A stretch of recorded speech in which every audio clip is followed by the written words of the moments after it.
আচ্ছা, hello guys, আমাদের হোটেলে ইলিশ উৎসব চলছে। ইলিশ উৎসবের জন্য একটা সিম্পল একটা ডিশ আজকে আমি বানাচ্ছি। সেটা হচ্ছে সরষে ইলিশ। সরষে ইলিশ ভাপাও হয়, সরষে ইলিশ বেগুন দিয়ে ঝোল হয়।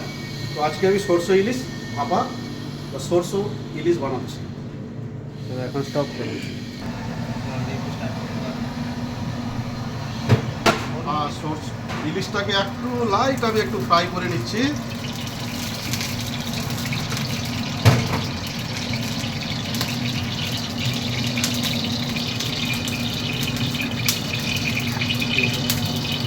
একটু গরম হয়ে যাবে কড়াইটা, তারপরে একটু ভালো হবে।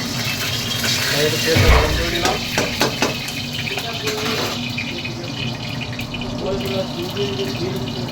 একটু নমক হলুদ করলে ভালো হয়।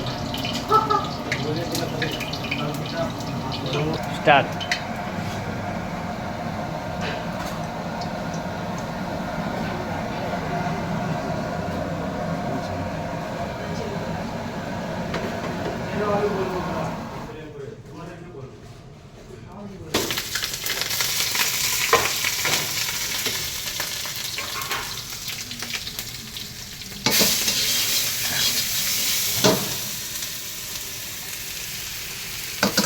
অনিয়নটা দিয়ে দিলাম লাইট, অনিয়ন দিয়ে বানাচ্ছি। অনিয়নটা লাইট একটু ভেজে নিই।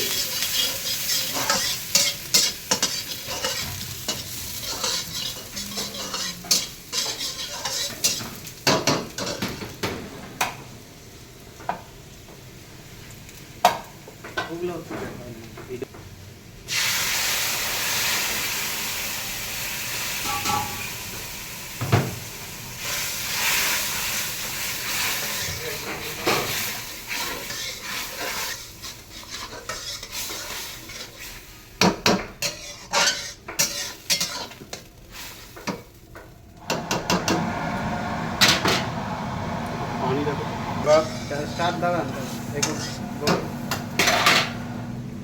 মাস্টারটাকে ভালো করে একটু পাকিয়ে নিয়েছি, বানিয়ে নিয়েছি, ভালো করে একটু বয়েল করে নিলাম। তারপরে এবার ফিশটাকে ছাড়ছি। ইলিশটাকে ছাড়লাম, এক পোর্শনে 2 পিস দিচ্ছি।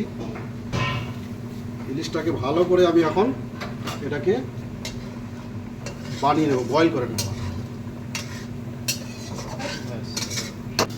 আচ্ছা, যেটা ইলিশ থালি বা ইলিশ উৎসবে যে একটা আইটেম কমপ্লিমেন্টারি দিচ্ছি ইলিশের সঙ্গে, 1 পোর্শন ইলিশ নিলে তার সঙ্গে একটা ফ্রি আছে। সেটা কি ফ্রি আছে?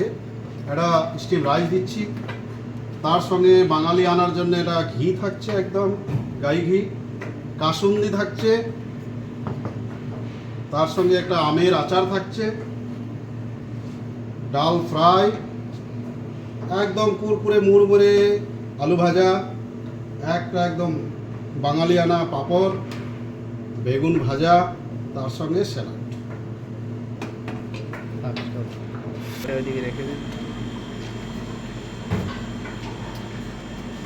এটাকে মাস্টার্ড ইলিশটা যখন রেডি হয়ে আসতেছে, তার উপরে আমি একটু একদম কাঁচা ঘানি সরষের তেল দিলাম।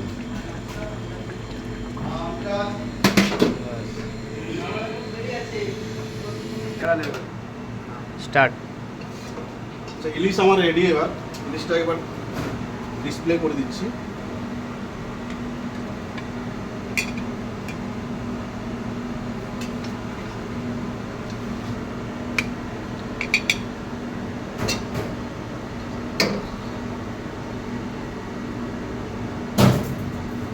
স্টপ করে দিন।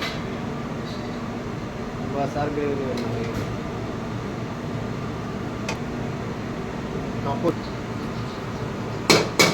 তেলটা রেডি করে নিন। মিক্সচারটা দেবো আর তেলটা দেবো, তখন একটু ফোটাটা মারবো। 3 স্টার্ট। ইলিশ রেডি হয়ে গেলে সবসময় করতে হবে কি, একদম কাঁচা সরষের তেল উপরে গার্নিশিং দিতে হবে। তার সঙ্গে চলে আসলো কাঁচা লঙ্কা। ঠিক আছে দোস্ত? এরপর এরপরে দাঁড়ান, এখন বলবেন না, রুকুন। আগে নামিয়ে দিন, এটা নামিয়ে দিন, দিয়ে লাস্টে ভিডিওটা দেখাই দেবো যে এখানে আমার ইলিশ রেডি হয়ে গেছে। এবার এটা আমি সার্ভ করবো গেস্ট। এটা আমার ইলিশ এখন রেডি হয়ে গেছে, এটা গেস্টকে সার্ভ, একদম ফাইনাল। এটা আছে স্টিম রাইস।